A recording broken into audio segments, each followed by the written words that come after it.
Everywhere you turn, someone is busy, but few are truly effective. The world is loud, chaotic, demanding your attention every second. But let me ask you a question. When was the last time you were truly focused? I'm not talking about multitasking. I'm talking about that unshakable, laser-like clarity that ignores noise, resists distraction, and locks in on what you were born to complete. You see, greatness doesn't come from talent alone. It doesn't even come from desire. It comes from focus. And if the enemy can't destroy you, he'll distract you. Because distracted people don't need to be defeated, they defeat themselves. We are living in a time where the most celebrated people are often the most exhausted. We applaud how busy they are. We admire the grind, the hustle, the 20 things they're juggling. But I've come to tell you today, being busy is not the same as being fruitful. And many people confuse motion with progress. Just because you're moving doesn't mean you're going anywhere meaningful. You can run on a treadmill for hours and still end up in the same place. There is a generation that is addicted to movement but allergic to direction. It's not the number of tasks you check off in a day that makes you great. It's the one thing you finished that actually mattered. The world has enough multitaskers. It needs finishers. You don't get crowned for starting 10 races. You get crowned for finishing one. That's why focus matters, because focus is what separates the busy from the effective. And effectiveness is heaven's language of approval. The parable of the talents wasn't about activity. It was about productivity. The master never praised the servant for trying. He praised the servant for returning with results. Even Jesus, the Savior of all mankind, did not try to heal everyone on earth. That may shock you, but he was focused. When his disciples begged him to stay longer in a city because people were still sick, he said, "No, I must go to the next town, for that is why I have come."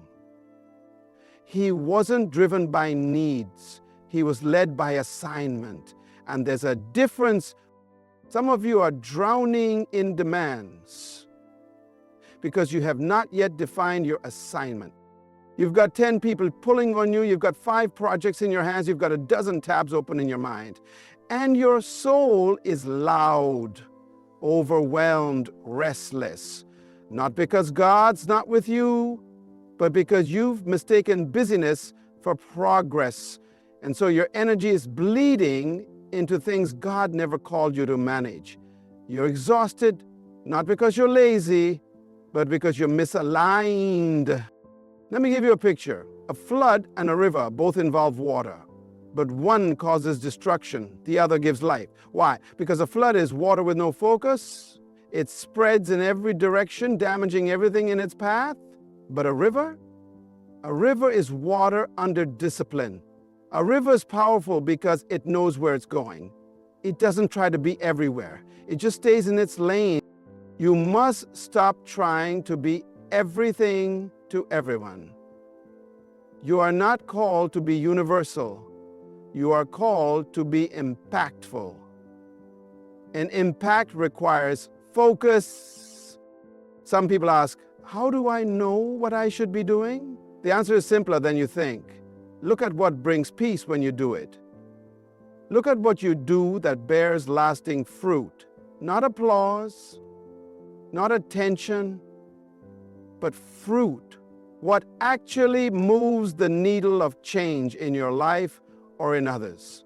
What transforms atmospheres. What unlocks flow. That is where your focus belongs. And here's the truth. The enemy doesn't need to attack your strength. He only needs to scatter your strength. Because strength without focus is weakness in disguise. He'll use opportunities, relationships, even good intentions to stretch you so thin that your impact disappears beneath your effort. So stop celebrating how many things you're involved in. Start asking, which of these is actually growing me? Which of these has eternal weight? Which of these is producing something that will last beyond the applause of men? Greatness isn't about how many things you start, it's about what you finish. So today, I'm not asking you to work harder, I'm asking you to focus deeper. Because when your energy, attention, and time are all flowing in the same direction, you become unstoppable. And if you ever want to know what God can do through a focused man, remember David needed 1 stone, not 5. Elijah called fire down with 1 prayer, not 100. And Jesus changed history with 3 years of focused ministry, not a lifetime of running in circles. Don't just move. Move with divine aim. Because the world doesn't need your noise, it needs your impact. Energy is a gift, but it is not unlimited. And one of the greatest tragedies of our generation is not the lack of energy, but the waste of it. The truth is, many of us are not tired because we're doing too much. We are tired because we are doing too much of the wrong thing. You were never meant to give your strength to everything. You were meant to give it to the right thing. Your energy is currency. And like money, it must be budgeted. Every time you invested in the wrong conversation, every time you pour it into something that doesn't multiply your value, you're going into emotional debt. Some of you are spiritually bankrupt. Not because you're evil, but because you're undisciplined in how you spend your energy.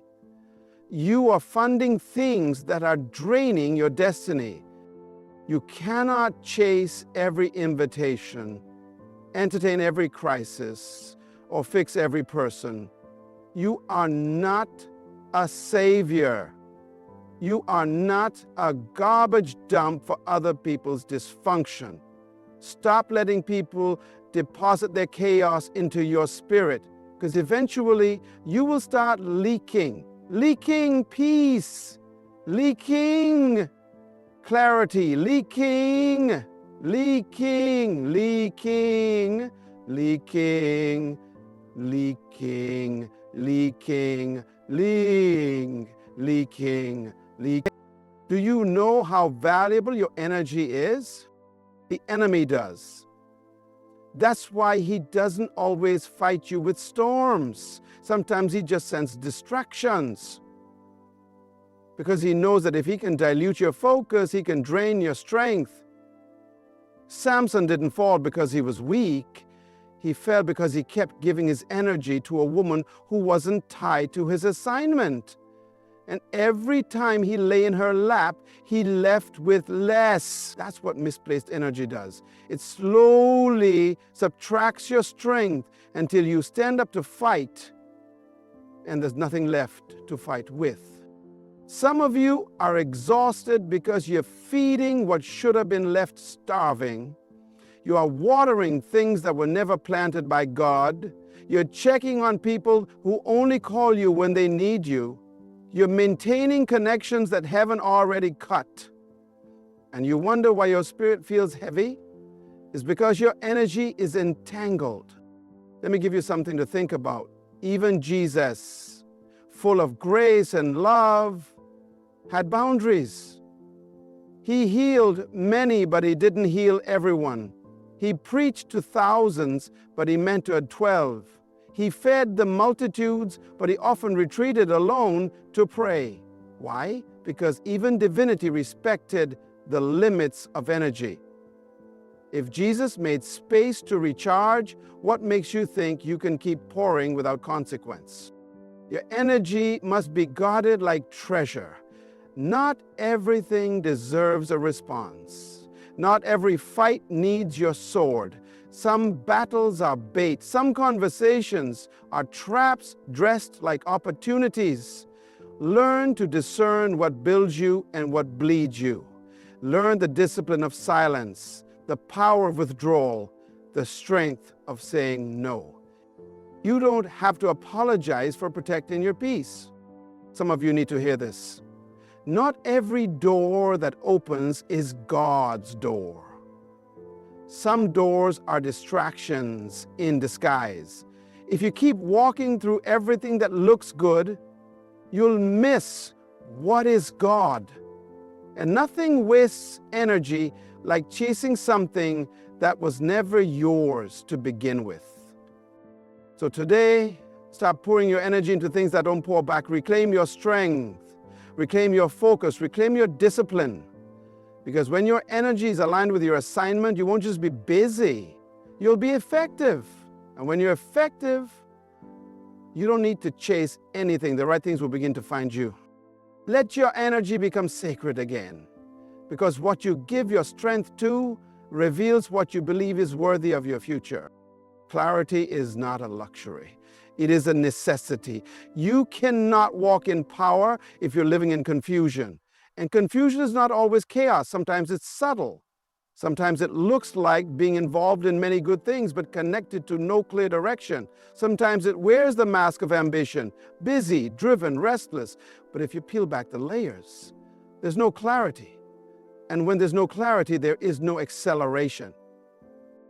God will never sponsor confusion. He doesn't invest in what He didn't design. And the resources of heaven are attracted to clarity.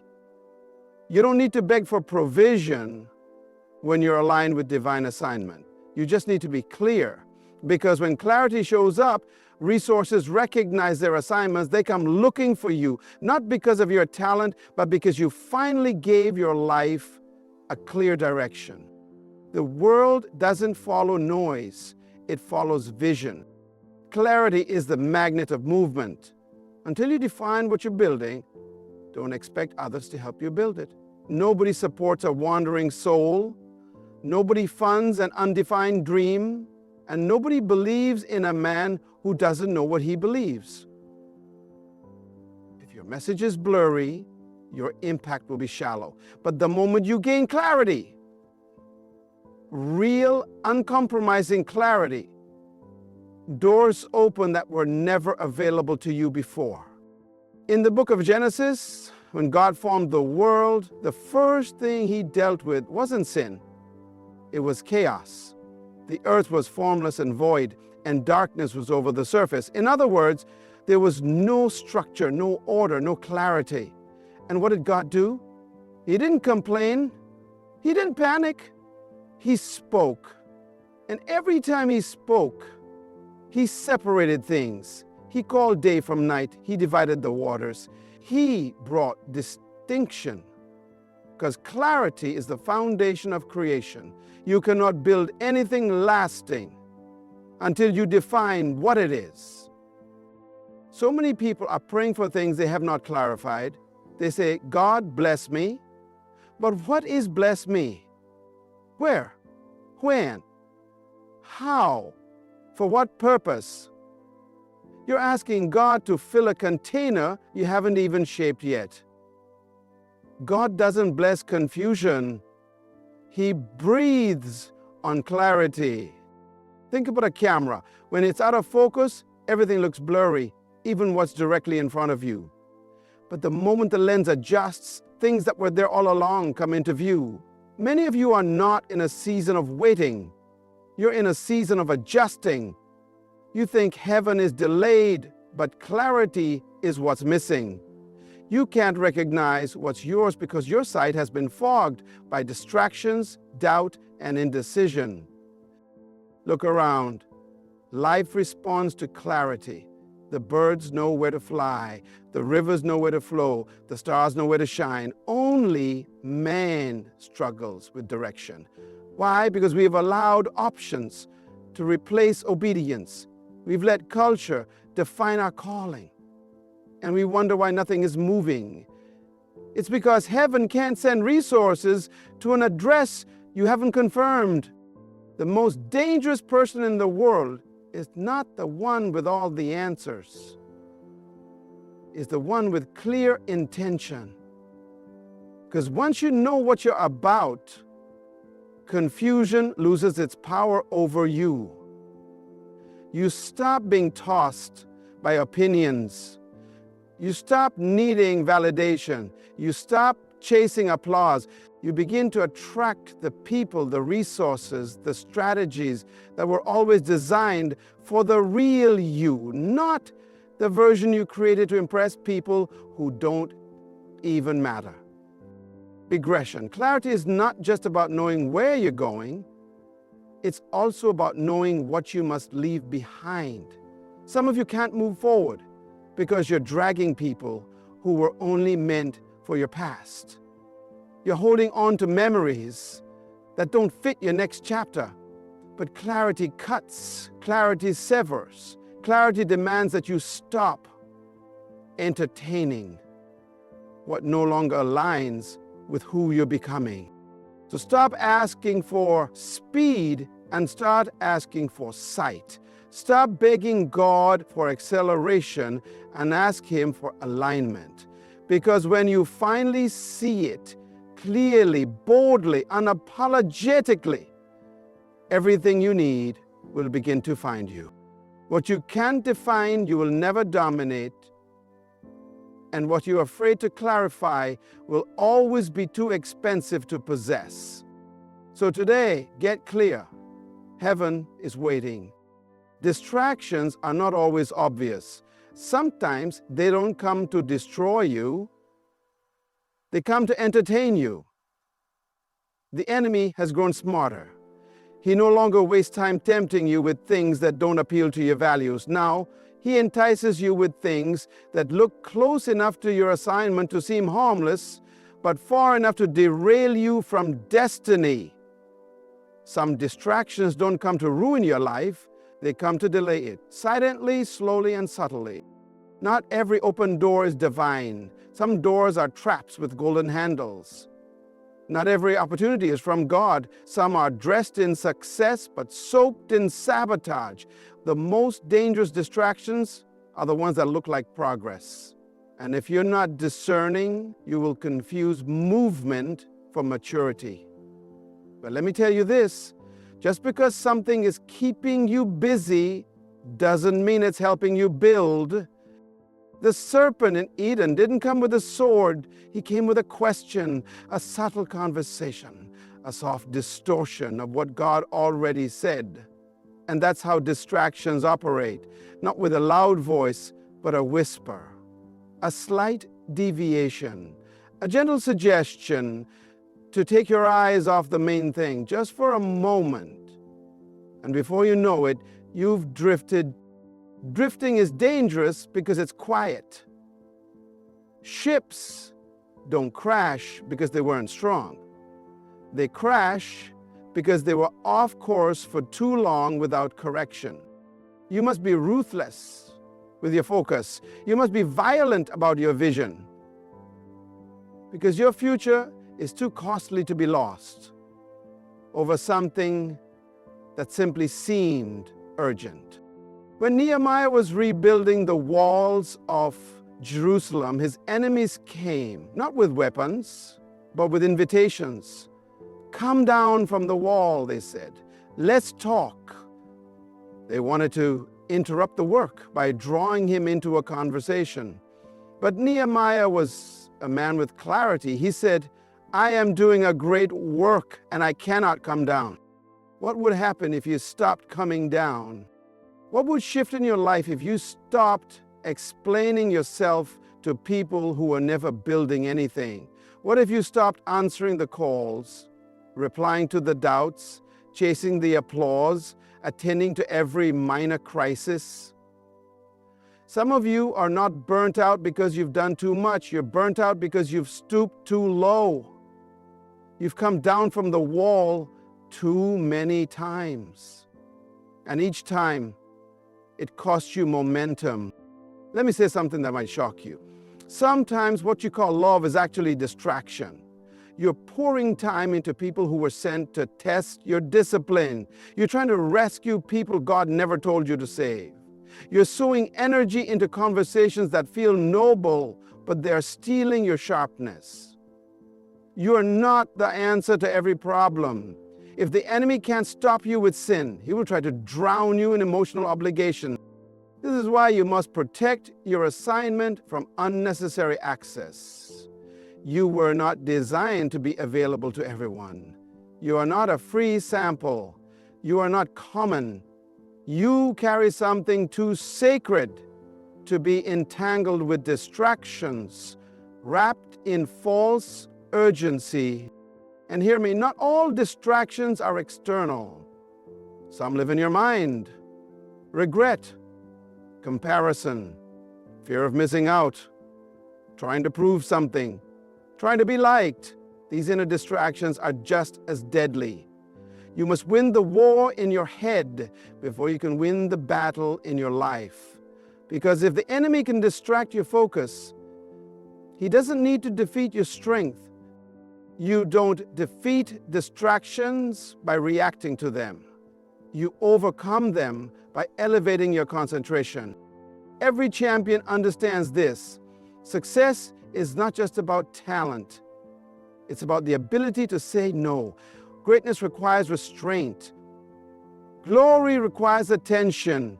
And focus demands that you walk away from everything that asks for your eyes, but not your future. So what do you need to ignore today?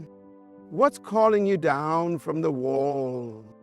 Because whatever pulls you from alignment is not your friend. It is your enemy in disguise. Even if it looks good, even if it feels familiar, if it doesn't belong to your divine assignment, it's a threat to your future. Stay on the wall. Let the work speak. Let the vision rise. Let heaven find you undistracted. And don't ever forget, distraction is often the devil's most creative form of delay. Those people fail not because they don't dream, but because they don't stay. The power is not just in beginning something great, it's in finishing it. And in between the start and the finish, there is one element that separates the builders from the wanderers, the overcomers from the overwhelmed. Discipline. Discipline is the womb of greatness. Without it, potential becomes a fantasy. Without it, ambition becomes noise. Talent may get you attention, but only discipline will keep you relevant. Because the higher you go, the more focus is required to sustain what you've built. The mountain doesn't just demand strength to climb, it demands restraint to stay. A scattered life cannot carry a heavy calling. Discipline is what gathers your energy, your choices, your attention, and aligns them to a singular pursuit. It's the internal government that says no when your feelings scream yes. It's the sacred muscle that says, this is not about what I feel, this is about what I'm becoming. Because discipline doesn't serve your comfort, it serves your future. Look around. We live in a world addicted to convenience, fast results, easy praise, microwave success. But true greatness doesn't come in a rush. It comes through rhythm.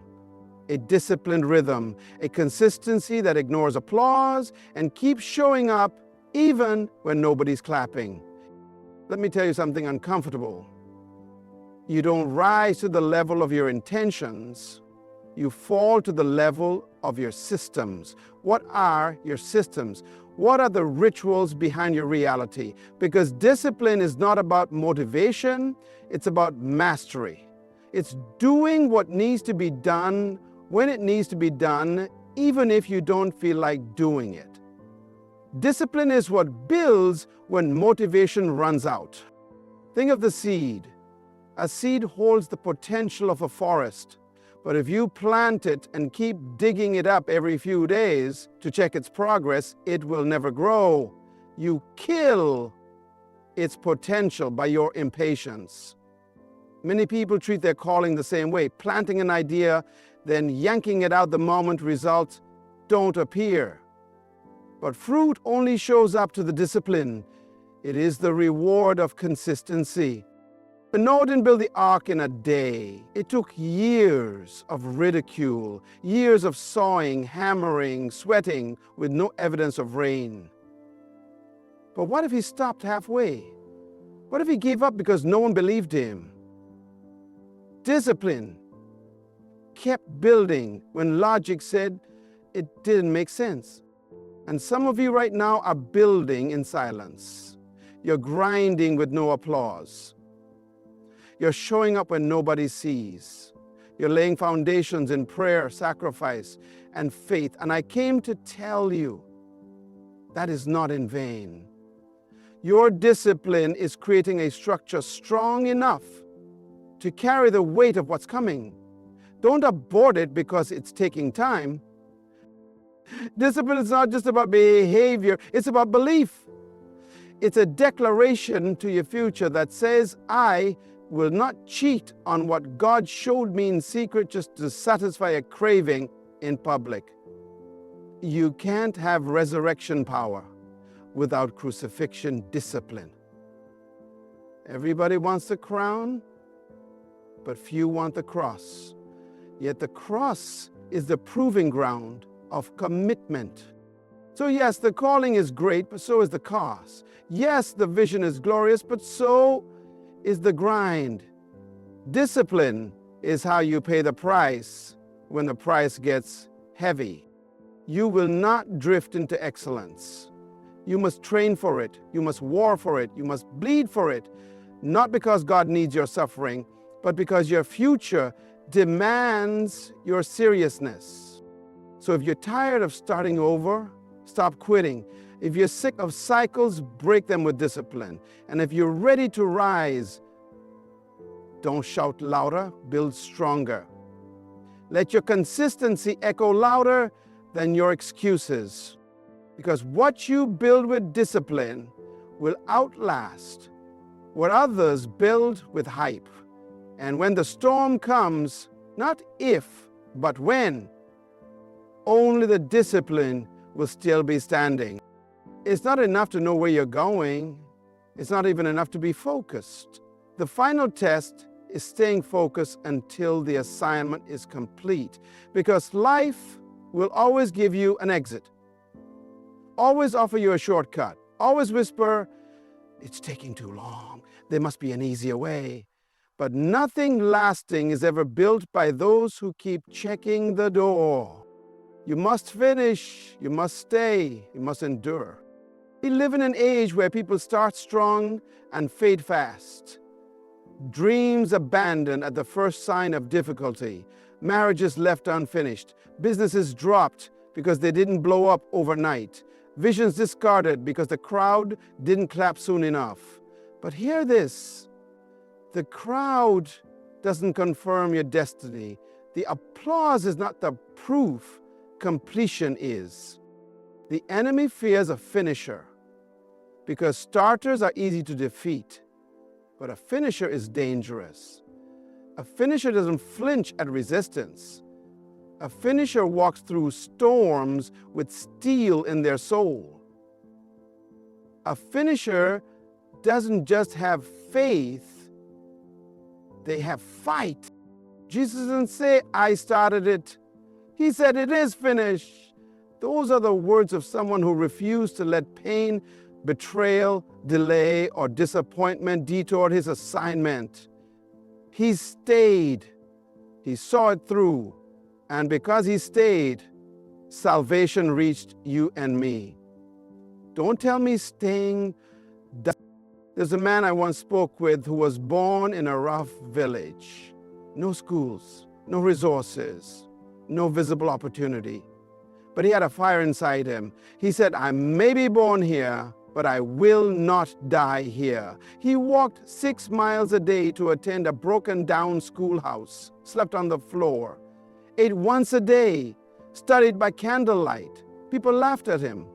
But he kept showing up. 10 years later, that same man stood in front of a world leaders as the architect of a new education system for his country. Why? Because he stayed. He didn't let hardship convince him to abandon the process. What if what you're carrying isn't for you alone? What if it's for your children's future? What if it's for someone else's breakthrough? What if quitting is not just losing, it's robbing generations? This is not the season to retreat. It's not the time to ease up. You didn't come this far just to come this far. You've got too much in you to die unfinished. So hear me. Stop looking for a way out and start digging deeper into the why you began. Stay focused, stay faithful, and when the pressure rises, don't back down, lock in. Because the crown doesn't go to the talented.